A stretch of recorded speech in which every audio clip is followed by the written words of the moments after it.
ക്രിസ്തുവേശുവിൽ എല്ലാ ശ്രോതാക്കൾക്കും സ്നേഹവന്ദനം.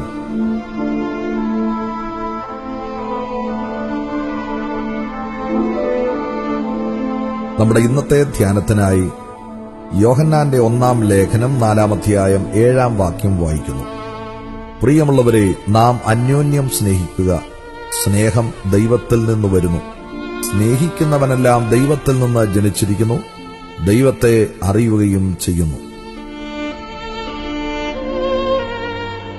പ്രിയമുള്ളവരെ, ദൈവം സ്നേഹമാകുന്നുവെന്ന് പ്രഘോഷിക്കുന്ന ക്രൈസ്തവ സമൂഹം സ്നേഹത്തിന്റെ ദാരിദ്ര്യത്താൽ മുരടിച്ചുകൊണ്ടിരിക്കുന്നു. ദൈവസ്നേഹം രുചിച്ചറിയുവാൻ കഴിയാത്തതുകൊണ്ട് ശിഥിലമാകുന്ന വ്യക്തിജീവിതങ്ങളും കുടുംബജീവിതങ്ങളും അനുദിനം വർദ്ധിച്ചുകൊണ്ടിരിക്കുന്നു. സ്നേഹത്തിന്റെ അഭാവം വ്യക്തികളിലും സമൂഹത്തിലും സൃഷ്ടിക്കുന്ന പ്രത്യാഘാതങ്ങൾ വലുതാണ്. ഒരു മനോരോഗ വിദഗ്ധനെ സമീപിക്കുന്ന 10 മനോരോഗികളിൽ 9 പേർക്കും ചികിത്സയ്ക്ക് പകരം ദൈവസ്നേഹത്താൽ അവരെ സ്നേഹിക്കുന്നവരെയാണ് ആവശ്യമെന്ന് പോൾ ടോർണിയർ എന്ന മനഃശാസ്ത്ര വിദഗ്ധൻ അഭിപ്രായപ്പെടുന്നു. മദ്യത്തിന്റെയും മയക്കുമരുന്നിന്റെയും അടിമകളായി സാമൂഹ്യ വിരുദ്ധ സ്വഭാവത്തോടെ വളരുന്ന യുവതലമുറയിൽ ഭൂരിഭാഗവും തകർന്നുടഞ്ഞ കുടുംബ ബന്ധങ്ങളുടെ സന്താനങ്ങളാണെന്ന് സർവേ വെളിപ്പെടുത്തുന്നു.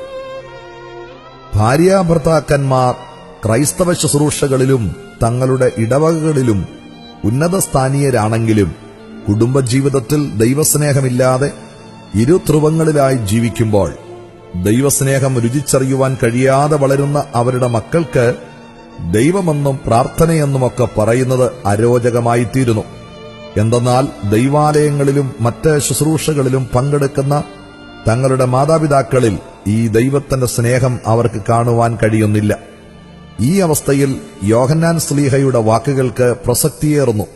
നമുക്ക് പരസ്പരം സ്നേഹിക്കാം, എന്തെന്നാൽ സ്നേഹം ദൈവത്തിൽ നിന്ന് വരുന്നു. മാതാപിതാക്കൾ തമ്മിൽ, മക്കളും മാതാപിതാക്കളും തമ്മിൽ, കൂട്ടുവേലക്കാർ തമ്മിൽ, വിശ്വാസികൾ തമ്മിൽ, സഭകൾ തമ്മിൽ പരസ്പരം സ്നേഹിക്കാം. ദൈവം സ്നേഹമാകുന്നു.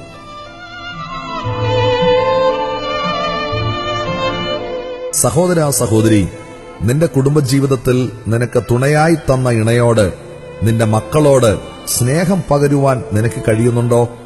നിന്റെ കൂട്ടുവിശ്വാസികളെയും കൂട്ടുവേലക്കാരെയും സ്നേഹിക്കുവാൻ നിനക്ക് കഴിഞ്ഞിട്ടുണ്ടോ? നിന്നെ തന്നെ പരിശോധിക്കുക. ദൈവം സ്നേഹമാണെന്ന് നീ ഓർക്കുമോ?